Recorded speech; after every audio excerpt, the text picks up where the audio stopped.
to speak to us. Tania and perennial candidate Roy Owens are the top two finishers in the crowded race. I see no reason to invite Roy Owens to speak to Ward 4, but I thought it would be wonderful to have Tania come back to speak to us. So Tania, I'll let you take it away if you want to kind of talk to us for a bit and then take some Q&A. Absolutely, thank you so much.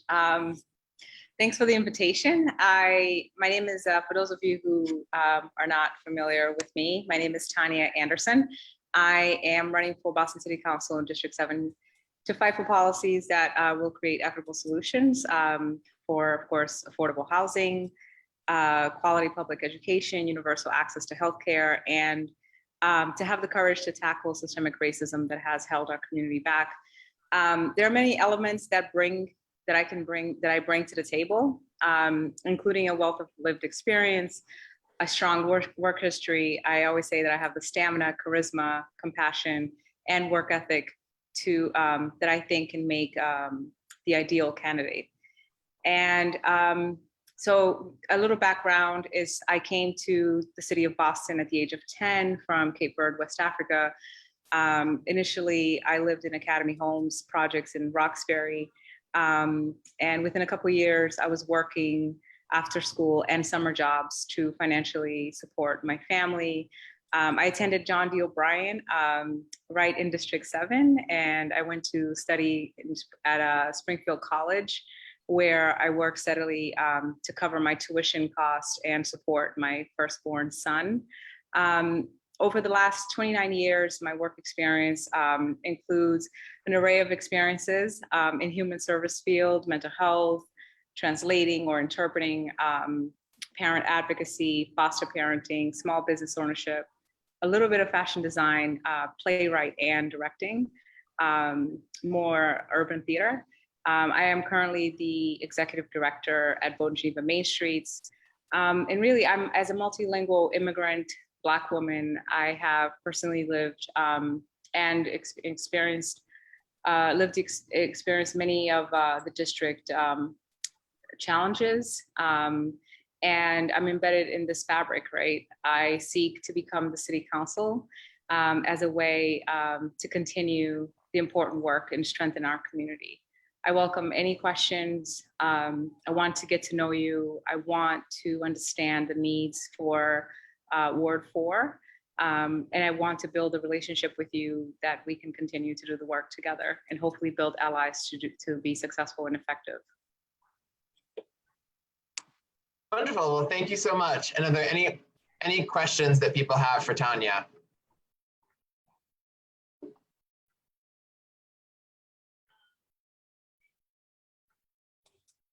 I'll ask one question that Carol had asked for, which is always a good thing to ask prospective counselors. If elected, what committees would you want to serve on, or specifically to chair as counselors get to lobby for come January about which areas you want to be able to dig deeper into? Do you have a sense of which ones you'd choose? That's really a tough one.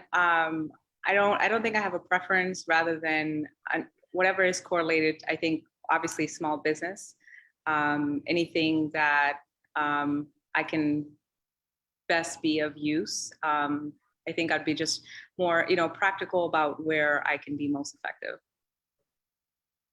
But I'm open. Tania, I'll ask a question that I asked previously to Carla, if you don't mind. Sorry for the repeats. So congratulations, what an election. I'd be interested in hearing, your very first time running, is that correct? That's correct. So now you're a politician. What did you learn? What surprised you about your district? And what are the lessons that you're gonna, carry on in the upcoming weeks? I thank you so much for that. I like fun questions. Thank you. I think I know that I learned that, you can always be more patient with people. Family and friends take time to be ready to volunteer. And you must be grateful when they show up.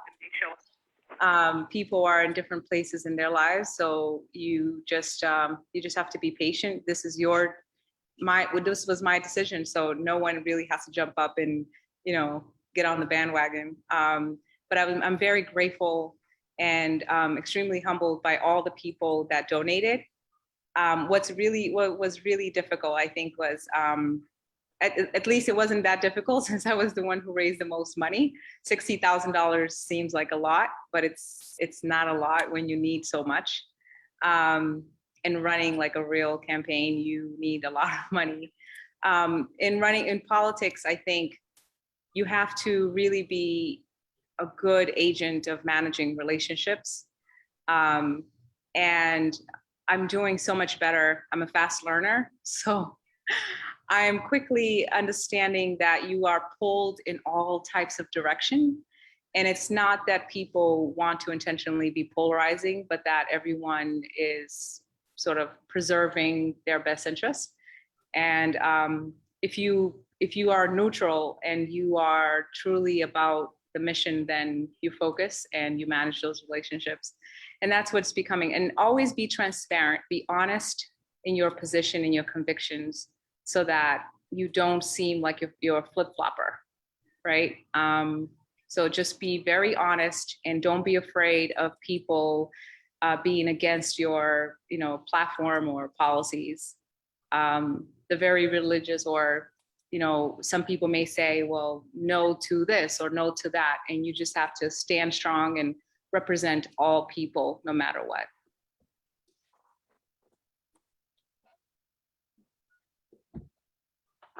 Okay, and any other questions that folks have? Jim, was that a waiver or a question?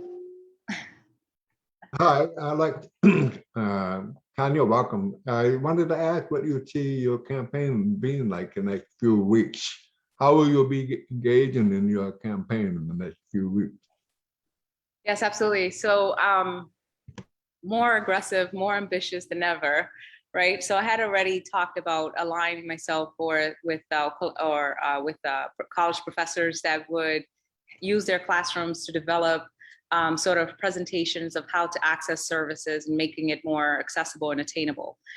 This would mean like a little PowerPoint or Prezi presentation that you would click on a department in a city on a website, and it would give you like a ISD 101, home buyerships 101, an actual visual example.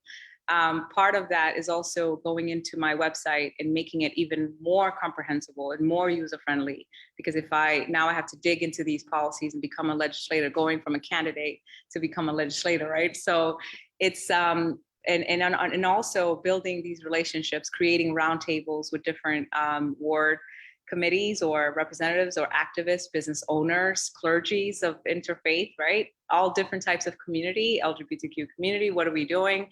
Is everyone feeling safe? And making an example of the policies that I'm talking about that I stand for or that I would fight for. That means building relationships. So it's partly being more aggressive at the doors and continuing to, talk to voters and listening to constituents, but it's also partly building on the policies that I would like to fight for. So it's giving people more examples or more comprehensive understanding on how I'm going to approach those policies. I think that's important because then I begin the work. Like I want to build those relationships from now so that I can move forward into City Hall. Hopefully I am worthy of people's votes, and folks believe that I'm the person to vote for, so I can be your next city councilor. Okay, thank you. And then any other, I see a chat question from Lisa Raff in the chat asking about if you support a fully elected school committee. I am. I support it, and I believe that there should be 2 additional seats for high school students to address the students' needs more in a more critical way. Is your campaign focused on any specific policy agenda? I mean, do you want to be associated with a very sort of central policy principle of any kind? I mean, where we have not aligned ourselves with anything that, are you saying something that is currently being worked on? Yeah, like here I am. I champion this policy. This is, know me in this way. Is there a? I would say that I am mostly focused on civic engagement. That to me would be the first thing that I focus on, and I think that I go in, of course, looking at ways of working on the things that make equitable solutions in the community. But I think civic engagement is crucial because, as the senator previously said, if you don't know who is your representative or what their job is, then you don't know exactly what to use them for or how to hold them accountable. People say it all the time. I'm transparent, open door policy, hold me accountable. Like, what does that mean? It means nothing. It means nothing if you don't know what I do. It means nothing if I can't equip you with the tools or the platform to hold me accountable. This means that my goals are measurable. They are monitorable. You can actually understand what I'm working on. You can measure it. You can monitor it. And you can actually have a communication with me and say, hey, that's not happening. You're not doing what you said you're going to do. And I think that is going back to the basics, and knowing is half the battle. Keeping it simple. I don't have to know everything. I just have to be someone that is going to work hard and critically and be intentional, and be honest and be open with everyone. Be able to listen to people's needs, not just represent one area because this is the priority. Everyone has their own priority. And how do I become a good task manager? How do I become a good manager, period, in delegating constituent services to ensure that people's needs are being met, but that I'm being transparent and communicative on what the process is. So folks can be patient with me too and understand what's happening. It's just really communication and again, managing all of these services and making sure that people are feeling that they're being heard.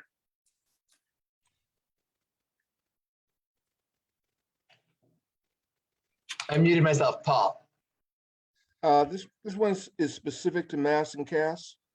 One thing that I found out recently is you have a large portion of folks that are substance abusers that can't get into programs because the programs don't accept self-referrals, but they can't get into agencies that could do referrals, again, because the agencies don't accept self-referrals. Is there any way you could use city policy to give access to that portion of the mass and CAS population that wants to clean itself up? So I don't know about using city policies, but making sure that programs that are doing that are being properly utilized or accessible.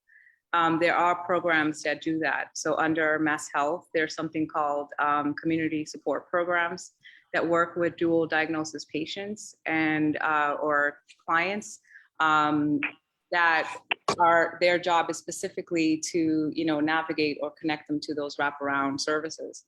And I think that Mass and CAS is not just decentralizing services or not just coupling it with housing and services and wraparound services, but also destigmatizing substance misuse and understanding that when it does go hand in hand with mental health illnesses, right? And that takes a lot of, again, education for us, for those who are watching, and for families that are affected, and for victims of substance misuse. And I think in that campaigning and destigmatizing substance misuse entails like that information of accessing services and how they can do it and which ones they can access.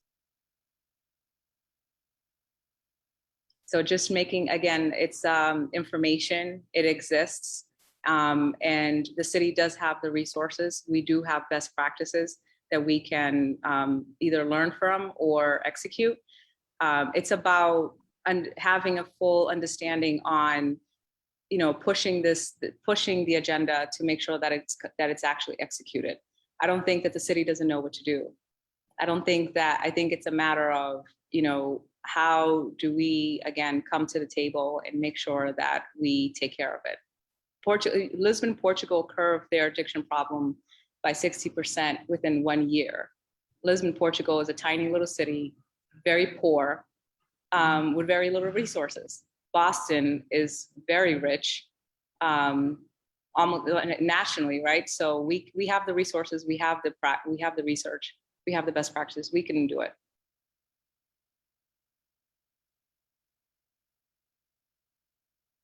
And any other questions? I think there was a question from Carol in the chat. Kind of just asking about how your faith guides you and how do you explain that to people with different beliefs? Well, I had to learn to do that because I'm a foster mom, or I was a foster mom to 17 kids, right? Well, 25 really, but 17 longer term. And I'm just explaining faith, right? Like I was explaining it to my son one day, and I said, how do I know God exists, or how do I know whatever, that I should believe in, like a creator or something like that. And I broke it down to a level of quantum physics. If you guys have heard of slit theory, it's because it's all energy, right? So like, if anyone has seen have watched those little like Quantum for Dummies videos on YouTube, the slit theory really is observing on a subatomic particle, how would particles behave if they were being watched and not being watched or whatever. Anyway, when they removed the cameras, those particles acted up. They just went anywhere, everywhere. And so just like human beings, that's what we do. And so if there's a conscious mind watching something, it creates. And so in understanding energy and how it forms, I just really connect everything to science and say, everything is energy, everything is love. And like, especially like when people say, well, what about homosexuality? Like, how do you explain that? Like, first of all, it's not my place. I mean, I could be a bisexual Muslim woman, like, who cares? Like, people want to talk about like your private life as if it should dictate like how your religious beliefs or whatever. It's like, no, just let people live, let people be, right? So it doesn't matter. There's no sex to a soul when you die or something like that. And so the whole premise, the whole idea that it's wrong, I don't believe in that, right? So I break it down to science and I say it's ridiculous. And I just basically stay true to that. And I'm fierce about it because this is, I was raised by a gay man, and that shapes who I am to this day. And so that's how I do it. Like, I believe in energy. I believe in good people. I believe in love. And I believe in people should be allowed their human rights no matter what. As far as my faith, I believe that there is a creator. And I believe that there are human beings that were on earth to guide people. And I don't name it. I don't name God. Allah means the one God, right, in Arabic. I'm not Arab, so I'm not speaking it in Arabic. I'm going to say to people, I believe in one God, one creator, source of energy, and I connected in that way. I hope I made sense, because that kind of like took me to an emotional turn there, because I remembered about my uncle, but I'm sorry. I hope that made sense for you. Thank you. I really appreciate you doing that. Oh, oh good. We're really relief. There's going to be a lot of that. I think being a person of faith can be very confusing, and we should all recognize that. I know. There was if you don't mind, a quick share. I was telling my friend, like, oh, Jesus, Adam Watts, what's his name? Watts, anyway, philosopher. He was saying, if Jesus understood metaphysics, he would say to the people, it's energy, right? Therefore I am, right? And then my husband was like, no, Jesus understood. It was that the people, the Bedouins in the desert, didn't understand. So he said, I am my father's son, or else he would have said, I'm a subatomic particle of this big source energy. Anyway, it was just fun. Just, keep it simple and just love people. Thank you very much. Thank you. Although I'm not keeping it simple. Any other questions that folks have? Going once for questions. Going twice. Hearing no further questions, I got a little round of applause for Tania. And Tania, if you could drop your contact information in the chat, so if people have any follow-up questions or want to get involved. Oh, yes. You didn't ask me to close, but can I? May I? Yeah, feel free. Okay. So I believe in hard work. So I've been knocking doors, and I realized that just word 4 especially has been pretty tough for me. So you might get my literature or my mail, but I'm there, my volunteers are there, and I look forward this time around to focus a lot of my energy in 9 and 4. And if you have any questions, it's Tania47 numeric numbers .com. And so like if you have suggestions too about my platform, I don't know it all. I would love to grow and evolve, my platform. So please make suggestions. And I do need volunteers. I do need, phone call, people to phone bank with me or a canvas. Of course, if you love to donate, we would welcome that, of course. I'm going to take this very seriously. I take no one for granted. I will continue to work hard, and this is a very personal thing for me. I believe that we can bring people together and create spaces for healing and continue to merge, across culture, our differences and relationships. And hopefully I'm that person to do it. Thank you. Great, thank you so much for joining us. Thank you. Have a We good can night. have a formal ending round of applause. Thank you.